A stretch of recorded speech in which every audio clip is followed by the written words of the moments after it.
Hey, Eric. This is Reggie Weedman over on the West Coast in Hawaii. I've been enjoying your podcast, and I want to thank you for what you're putting out. I dig it. But I've also been on a deep hunt into hemp genetics, and for Hawaii, we're already a top 2-inch, 2-week pre-harvest and total THC state. So it's been exceedingly difficult. And I found some unicorns over in Bend, Oregon. I was wondering if you were interested in hearing about them, because this guy's been putting in the work and he should get some promotion. So if you're interested in talking to Jeremy or talking to myself about what I found, call me. Well, of course I want to hear about unicorns in Oregon and hemp in Hawaii. Reggie Weedman. Take care. This is the Lancaster Farming Industrial Hemp Podcast. My name is Eric Herlock.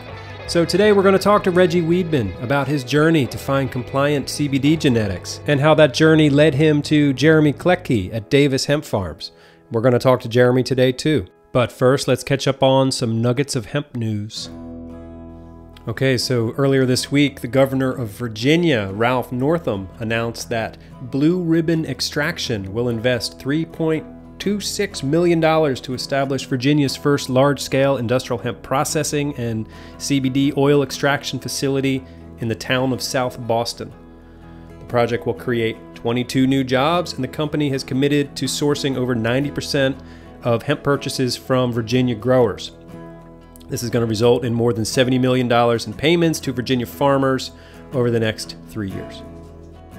Hemp Industry Daily is reporting that hemp producer Antora, a privately held vertically integrated hemp company, has acquired the assets of Atalo Holdings, a hemp producer and CBD manufacturer located in Winchester, Kentucky. Headquartered in Nashville, Tennessee, Antora has facilities in Kentucky, New York, South Carolina, Tennessee, and Nevada, focused on an institutional scale supply chain pipeline for hemp and CBD products. Hemp Industry Daily is also reporting that Louisiana has just rolled out rules that ban CBD in food and most smokable hemp products. The story says that Louisiana rolled out penalties for the possession and sale of all smokable hemp products, alcoholic beverages containing CBD, and food and beverages containing CBD. All right, so that's just a couple of nuggets of hemp news, and you know there are more nuggets out there if you look for them. All right, so let's talk to Reggie Weedman about unicorns in Oregon and hemp in Hawaii.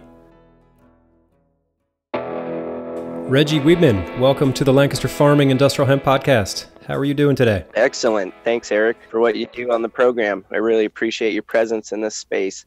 Thanks, Reggie. Can you give us a little introduction? Who are you?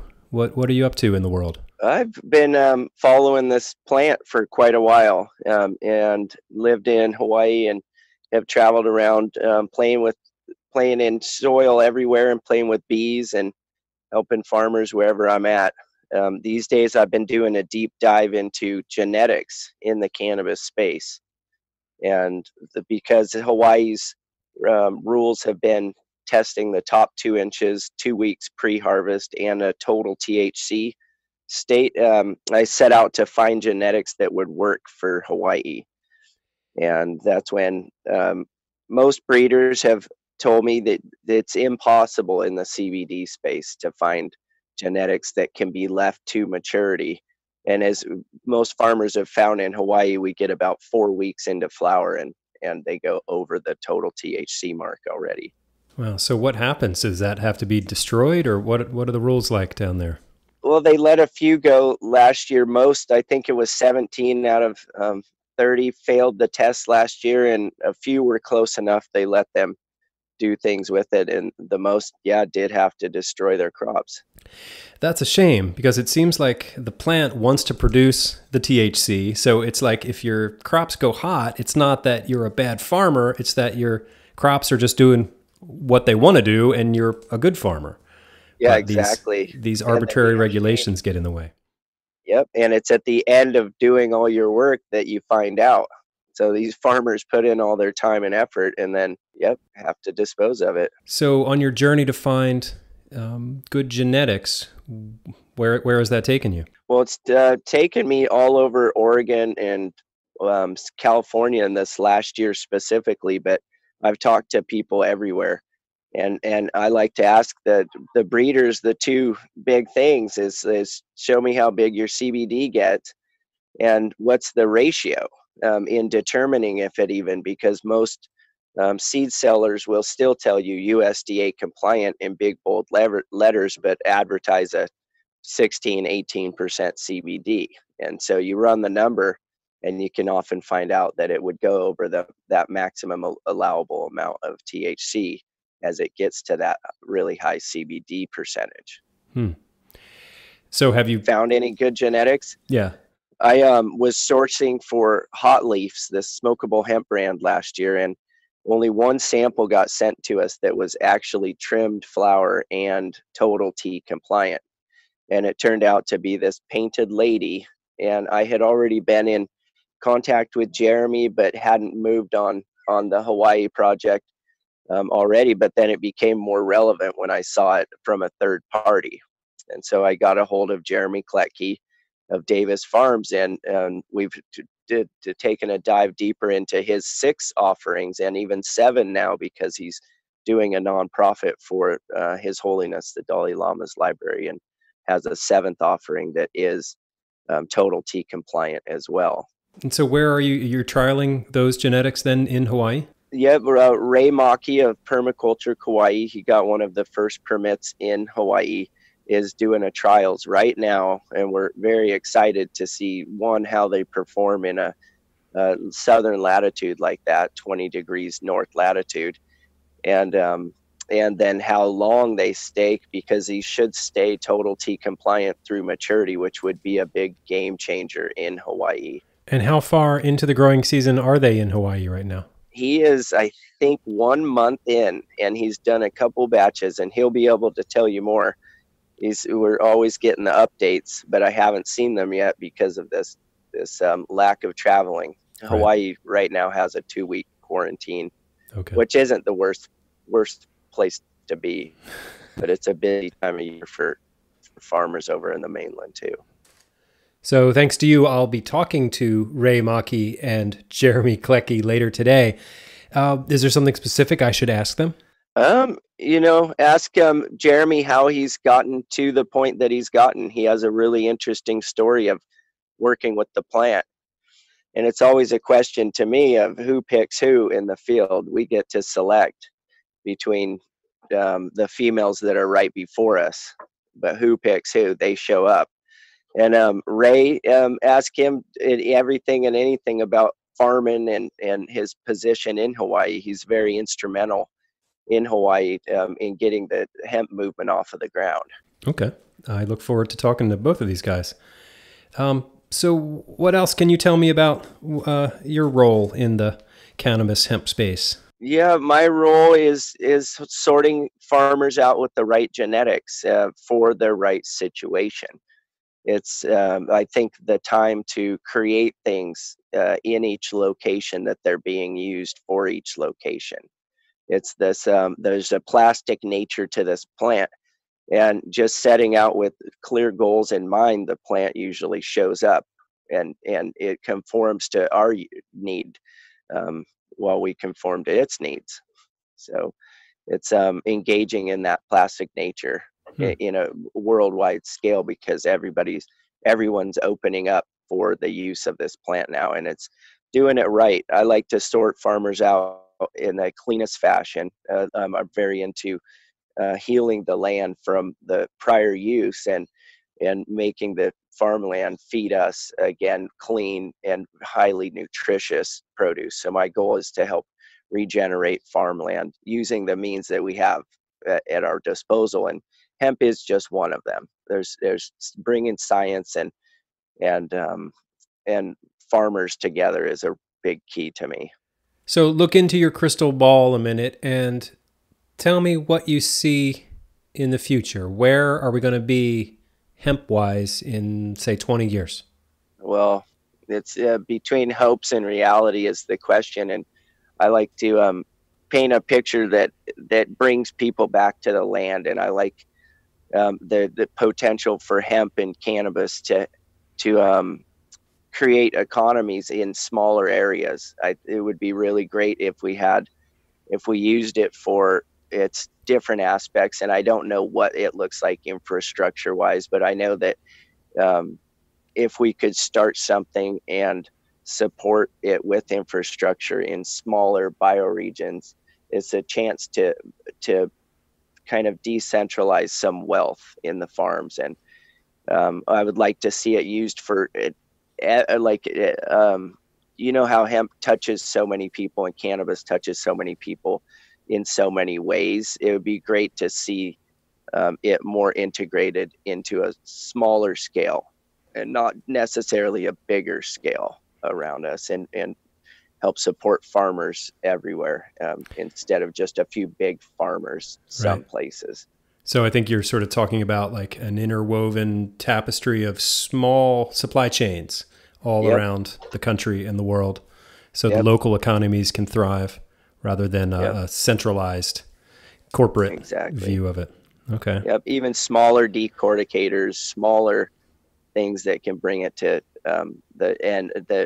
create something that is more suitable for its end use.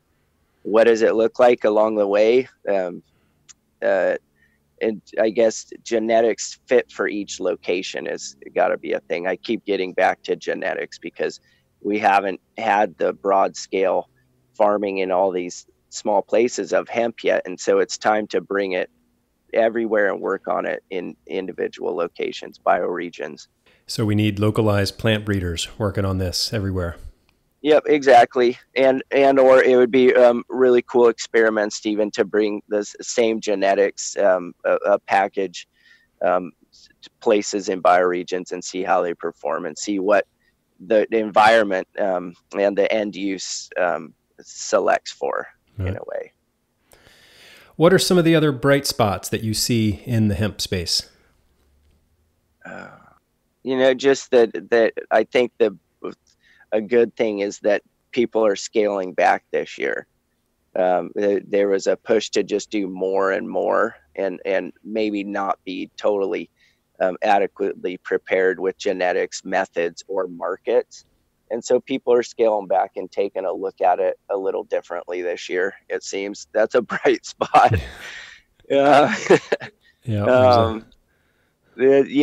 we're just going to get into it being used as food. And again, it's going to be genetics. I think the bright spot is that maybe people aren't making as much on the cannabinoid production, and we'll see more of a push for it used for fiber or for food. Like, those are bright spots to me. Absolutely. Do you know, are there plant breeders who are working on genetics for fiber and grain production? Because I know all the energy right now is still in the CBD, CBG, CBN genetics. It's something that I'm hearing about more and more. It's people are trialing it. Some people are already have already like gotten genetics that they're working on, and I think they're starting to do bigger acres, especially of the seed crops. Right. We'll see some areas are legislating against any sort of pollen in the air to preserve cannabinoid production. So it's an interesting one when the counties legislate feminized only seed, for instance. Right. So some places are going to promote it, some won't. Where do you see that happening? Is that up in the Northwest? Sonoma County, California, for one, it has to be feminized seeds. Wow. And then like the Oregon CBD guys have tried to outlaw males for quite some time up in Oregon, though they haven't yet. But it's not to say other locations don't. I just know a couple. Very interesting. What else would you like to tell us? Let's bring people back to the land. Let's focus on farming for a higher aim, and that's nutrition. Let's like create farm communities that help each other sustain themselves and build resilience into our system through getting back to that land. We're so driven by so many other things. I think the gift of this corona, shutting things down to make some things essential service and non, was a great distinction, and it's brought made people look around right where they're at. And it might be a painful thing for some people, and that's true, but we're at a moment in life where we can change our ways and choose other ways. Like as individuals, we live and we die, but as a culture and a civilization, we have something that perpetuates. And so it's time to make decisions based on a culture and a civilization. And to me, that's farming. Is I know the richness of life that comes through producing things and being one in harmony with an environment enough to produce things, and then with people to produce things. I know the richness of life. So my goal is to help people collect their gift, and that gift is what you get from producing something out of the ground with people. That's Amen to that. Yeah. There's somebody I know in the hemp space here in Pennsylvania, a guy by the name of Eric Titus White, who's been on the show before, but he likes to say that hemp is a gateway crop. You know, it brings people into farming who had never considered farming before, but now, you know, they're growing hemp and they're farmers. And yeah, I think we need more of that. Yep. At one point, you know, like most of America, they were connected to the land. They were farmers. They were producing something. And now it's like less than 2% of the population produces the food for everybody else. And that just seems sort of out of balance. That seems dangerous to me when you talk supply chain and moving things around. And to me, it's very going to become more and more important to actually worry about what is growing around us, just in case, just to hedge our bet, not even if we go into production with them. But I really think we do need to support farmers market movements and the localized food security, or decentralized at least. I agree. Reggie Weedman, thank you for your time today. Thank you, Eric. So thanks to Reggie, I was able to get in touch with Jeremy Klettke at Davis Hemp Farms in Oregon. And he also put me in touch with Ray Maki in Hawaii. Both of these interviews are very informative, and I learned a whole lot, and I know you will too. But it's too long for one episode, so we're going to hear the interview with Jeremy now, and then next week we will hear the interview with Ray Maki. All right, here we go. Jeremy Klettke, welcome to the Lancaster Farming Industrial Hemp Podcast. Could you introduce yourself for us, please? Certainly. My name is Jeremy Klettke. I am the founder and CEO of Davis Hemp Farms in Oregon.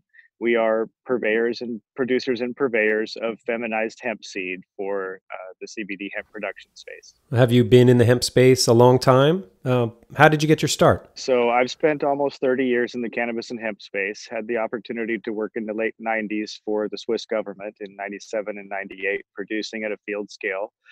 Went from there to work in Holland in glass houses, and then to Czech Republic before finally ending up back in the States in 2007.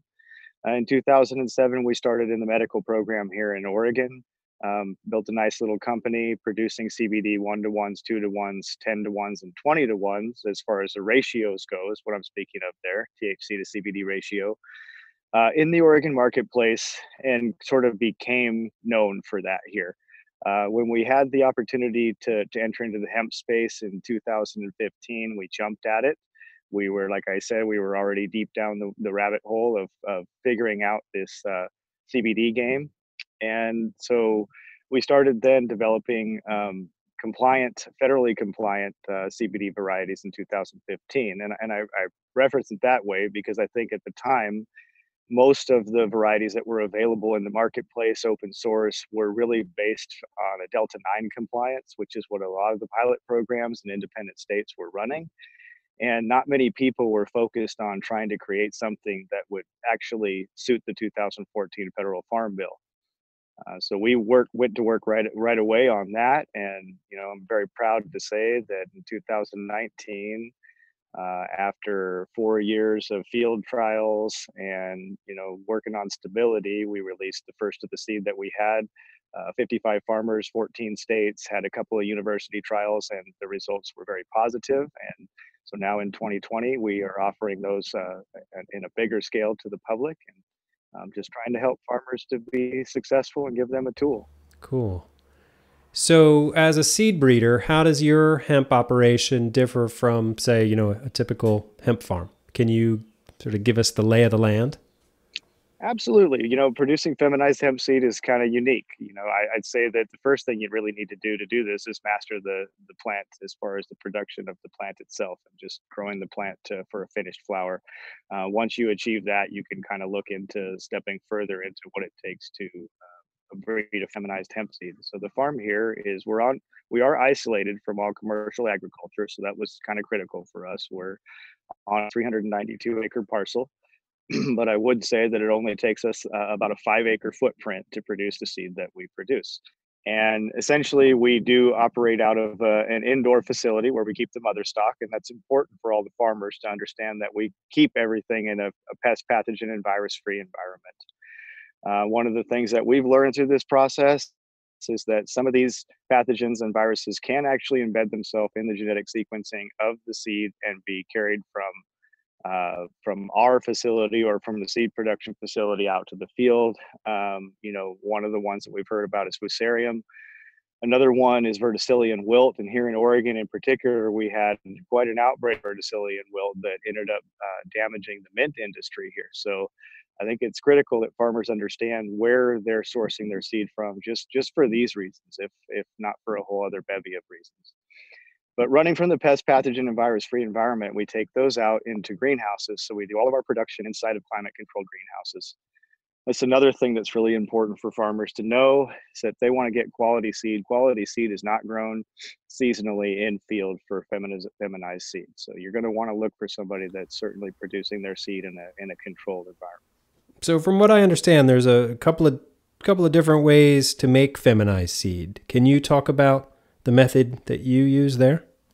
Yeah, absolutely. So, and one thing I would say is that we see a lot of people that are coming into the space abusing this technology, in my humble opinion. So the technology wasn't really available in the public forum for quite a few years for good quality feminization. And since it's starting to become more public, and certainly with the demand for hemp seed, we see a lot of operators that are just taking an open source variety, reversing that open source variety, pollinating the exact female version of that and creating an N cross. And so I just want to be clear as we talk about the stressing technology and how that works, that you still want to really depend on somebody who knows what they're doing. And I know it sounds a little selfish for me to say that as a seed producer, but it really is. You want to look to people that are professionals with the dioecious plant, the lack of stability in the plant, hermaphroditic potential. There are just so many variables that you want to be making sure that you're looking to a professional seed producer. Yeah, that's good advice. But can you tell us about the method that you use there at Davis? Yes, absolutely. Absolutely. So essentially what we do, and this is also a common misconception, is I think people think that in feminization that we're spraying the plants, that we're seeding, and we're not. So essentially what we do is we take a set of plants, and then we're going to apply a stressing agent to them. And what that stressing agent does is it disrupts the ethylene production in the plant.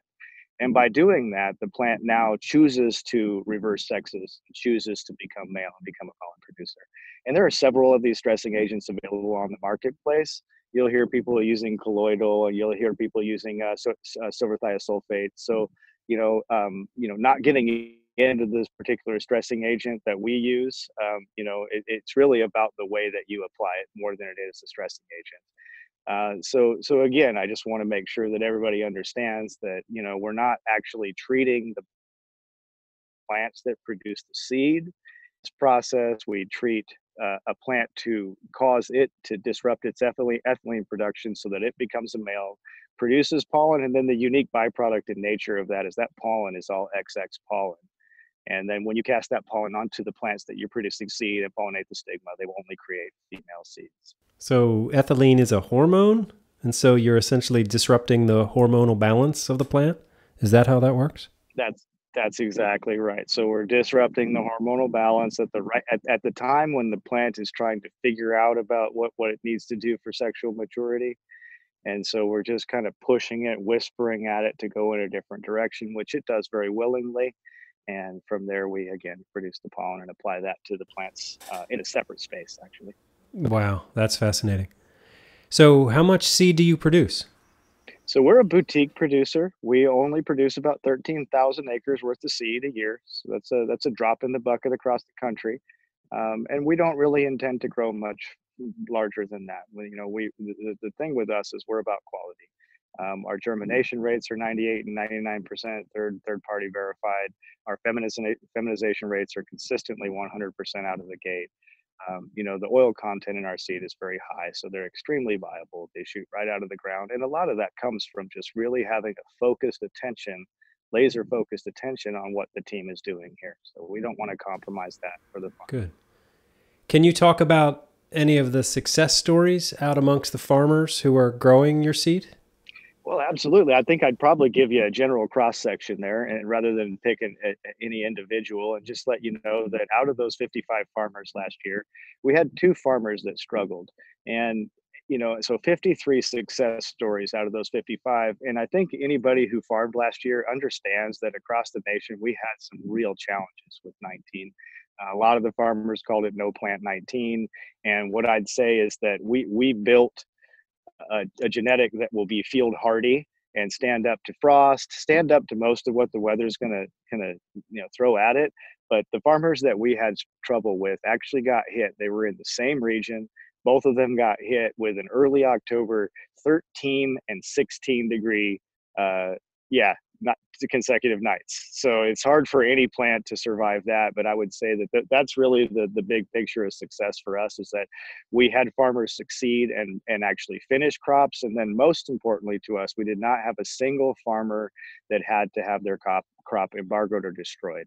So every single farmer that we had was well within their compliance levels. Are you actively involved in any lobbying efforts to get these THC requirements changed? So currently we are not. However, I would share with you that early on we were very involved in how the rollout went, both for recreational, for medical in the state of Oregon, and then in developing the legislation under which we operate for the hemp program for CBD production. And I think that, being politically active is really important for this. The industry is in its infancy. So any farmer in your region, that sees an opportunity, whether it's at the local level, be it city, county, or at the state level, please get involved, please get engaged. They don't have enough input from our side to really make the right rules. So yeah, I just can't impress upon you enough the importance of being active. So do you think we'll see a change in the THC requirements? Like, will we ever see, 1% or greater?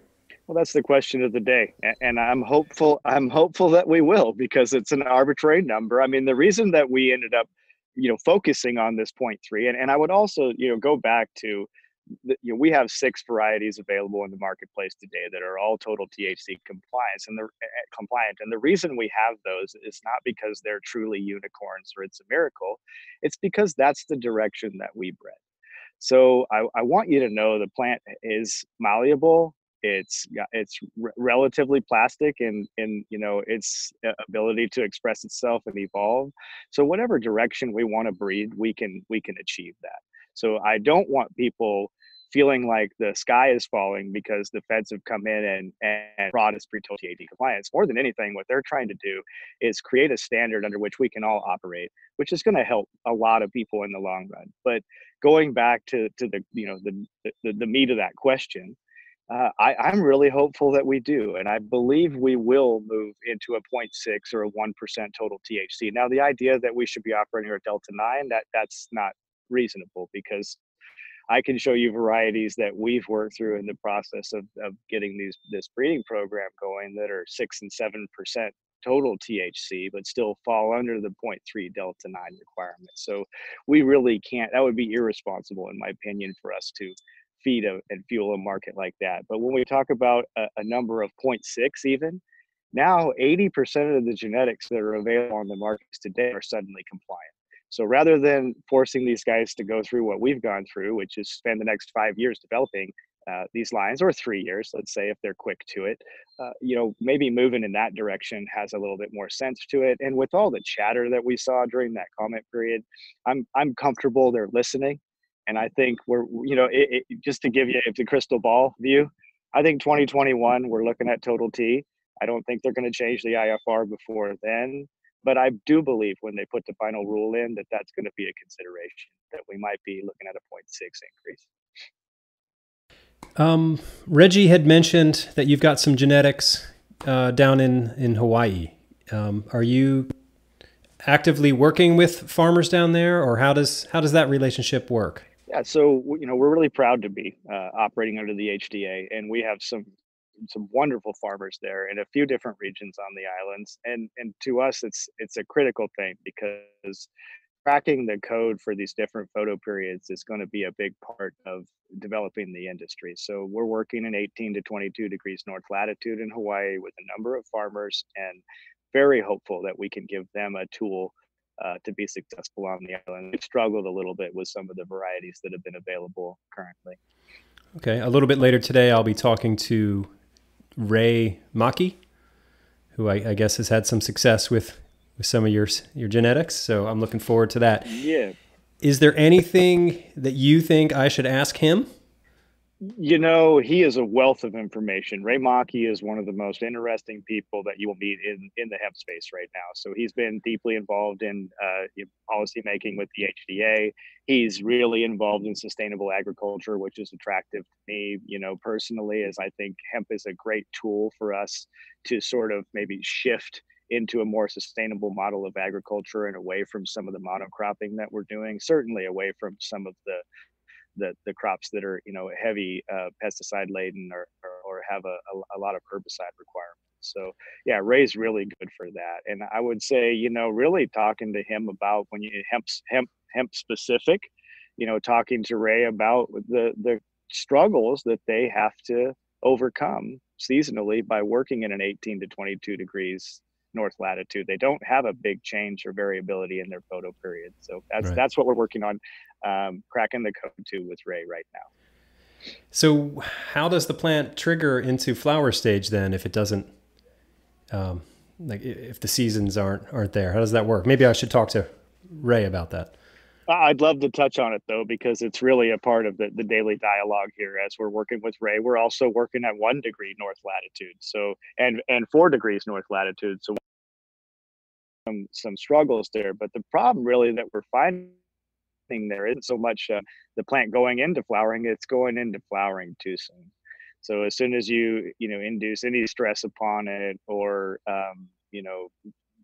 reduce the photo period at all, when you're already at 12 and a half or 13 hour cycle, the plant wants to immediately go into flower. And so we have a lot of guys that are extending photo period out there to overcome that problem, and then dropping the lighting off to get the plants to go into flower, and not to let the cat out of the bag too far. But we're far down the road now with developing varieties that will actually not go into flower until they've reached a sexual maturity in any photo period, which will give these guys a decent yield and not put the burden on them of having to illuminate their entire field. Right. Are you doing any work with autos? So we are working. There are some process patents, I think, ratified yet, but there are some process patents that are being pursued by another entity in the space. And so we're a little bit sensitive about how we deal with sub-autos right now. But essentially, that's how we work with the more northern latitudes. So when we get up above 50 degrees north latitude, then we induce some sub-auto and introduce some sub-auto, and now we can pull the harvest window back. But again, there's another company out there that's working on some process patents to try and hold that technology right or wrong, and so we're a little bit sensitive about how we work with it. Okay. I wasn't a great geography student, so when you're talking about these northern latitudes, do you mean Alaska, or where in the world are you talking about? Yeah, I mean, you take the whole band around the planet, but essentially anything more than 45 degrees north or south of the equator is what we're looking at. So yeah, you're certainly talking about Canadian climates. And I think the benefit of these plants are anywhere that we have an early killing frost. So the idea that we can get you a really good yield by going in May and pulling out of the field in end of August to early September, you're eliminating your frost potential. So it's also at lower latitudes, but higher elevations, higher altitudes. Right. Are you doing anything with the other sort of lesser cannabinoids, the CBG and CBN? Yes. And I mean, to touch on that briefly without going too far down the rabbit hole, what I would say to you is that we're primarily focused on THC and CBD. Now, I would never eliminate minors, and we think that they have a synergistic impact, just like all of the other compounds in the plant. So, when we talk about the entourage effect, but breaking it down to the basis of the endogenous cannabinoid system, the human receptor system that works with these cannabinoids. We look at CB1 receptors hitting, with THC, and we look at CB2 receptors hitting with CBD. So the idea that these minors will be as revolutionary to the human body, I struggle with that a little bit. Now, you want to beat me over the head a little bit for saying that. I want to elaborate, make sure everybody understands I'm not throwing the baby out with the bathwater. The minors are critical, and the entourage is critical for really making the impact on the human body. But when we talk about the anti-inflammatory effect of CBD, CBG, CBC, they just don't carry that same impact on the human body. Right. Is there anything else that you think our listeners should know about Davis Hemp? I guess letting people know that if they want a good option for hemp seed this year, we're here, we're available, we're not sold out. We still have some seed that'll work in the Pennsylvania region. I'm pretty confident. Just feel free to give us a call if you're interested in hemp seed and still have a desire to grow this year. Or I guess another thing that I would add, Eric, is that we're relatively high touch. We understand this is a new space. It's in its infancy. It's emerging. Unlike a lot of the hemp seed producers, we're here to help support farmers to get into the space. So if you have any questions or need to learn anything, I'm a great resource, and don't hesitate to reach out to us directly. All right. Sounds good, Jeremy. Thanks. You bet. So we want to add on that anybody that is viewing the podcast and is interested in purchasing seed, just mention the podcast when you call us, and you're going to get a 15% discount. I would also add that we are currently offering an additional 25% discount to all new farmers in our farming network. And then we have extended our standard annual discount, which we call an early season discount of 10%. Because of the COVID and everything that's been going on with people. It's just been a real slow start to the season. So just put it out there that our top price on our minimum order quantity is $1 a seed. And if you are watching this and mention the podcast, you're going to end up paying no more than 50 cents a seed from us at this point in the season. All right. Wow. It actually pays off to listen to the podcast. Yeah. Cool. All right. So that's the Lancaster Farming Industrial Hemp Podcast. That's what you'll have to mention. Cool. Well, thanks, Jeremy. I'm sure our listeners will appreciate that. Of course. And appreciate taking the time. If there's anything else that we can do for you, never hesitate to reach out. That's Jeremy Klettke from Davis Hemp in Oregon. As I was putting this episode together and editing the interview with Reggie in the beginning, I heard what he said about Jeremy's work with the Dalai Lama. And of course, I forgot to ask Jeremy about his work with the Dalai Lama when I interviewed him. So I called him back. So Jeremy, in our initial call, I forgot to ask you about your work with the Dalai Lama. Can you tell me a little bit about that? Yeah, absolutely. So we had the unique opportunity through some other people in the cannabis space. John Bays, this gentleman we know, he's been working with the Dalai Lama for 7 or 8 years now to do an altruistic collaboration whereby all of the proceeds would go to the monastery in Ithaca, New York, where they're constructing a new library for the works of His Holiness. And I don't know how many people know, but we thought the story was pretty unique that the Dalai Lama has been reincarnating and being found in his new body for several lifetimes now. And he's made a statement to all of the Tibetan Buddhists that he is not planning to reincarnate again. And what he is doing instead is he's building this library in Ithaca at their monastery in Ithaca, New York, as a tribute to all of his lifetimes of work. And when we heard about that, we felt, that we would like to be involved and participate in any way that we could. And John had already done a program with another person that we know in the cannabis space, who runs a company called Bodhi Seeds, to do a THC seed collaboration whereby some of the proceeds would be donated to the library. And when we saw that opportunity and having this relationship with John Bays for 6 or 7 years ourselves, and watching his relationship with the Dalai Lama grow, we felt that we wanted to jump in and get involved in that. And so we created a variety called the Bhutan Glory. And the Bhutan Glory, that's a Tibetan swallowtail, so it follows with our theme of the Mariposa line. All of our varieties are named after butterflies, and this is a Tibetan butterfly. And so we have just released the Bhutan Glory in the last 2 weeks, actually. Proud to say it's a 7th total THC compliant variety, very terpene rich, and 100% of the proceeds will be donated to the library in Ithaca. That's fantastic. And people can find out about that on your website. Yes, you should be able to find out about that on our website, or feel free to call us directly and we will talk to you about it. But it's something we're very excited about, and we'd certainly like for people to get engaged and show their support for His Holiness. The variety is an amazing variety as well. The terpene complex is really neat on it. It's savory rather than sweet. So it's just a really nice smokable flower for the people that are looking at smokable flower. And we're just really proud of the opportunity to do this. Great. Have you yourself met with His Holiness? No, I have not met with His Holiness. John Bays has met with His Holiness many times and spent time in India and in Ithaca at the monastery, but we haven't had the opportunity.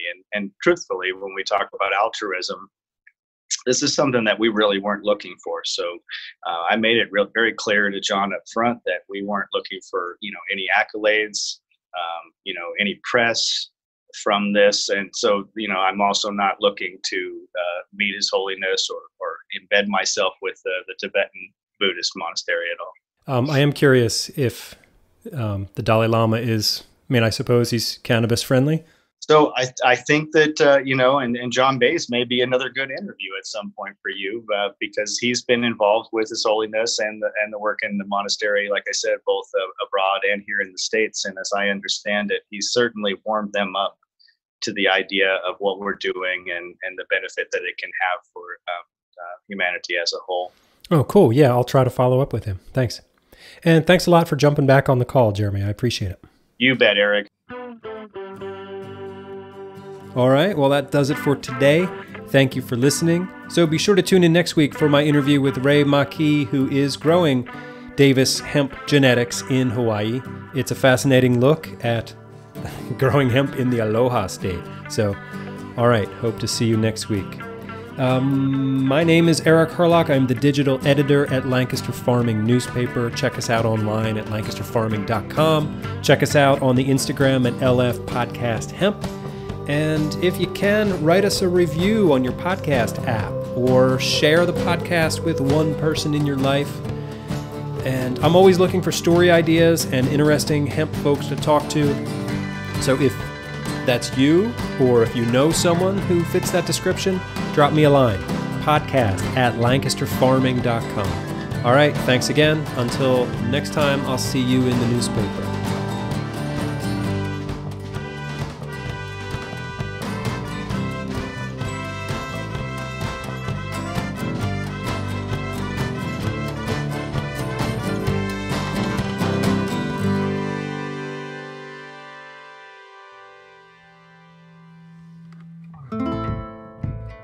Episode 91 of the Lancaster Farming Industrial Hemp Podcast is copyright 2020 by Lancaster Farming Newspaper, part of the Steinman Communications family.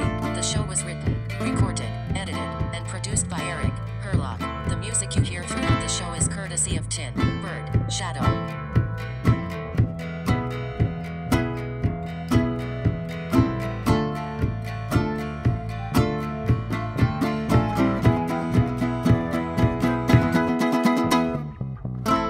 Industrial hemp.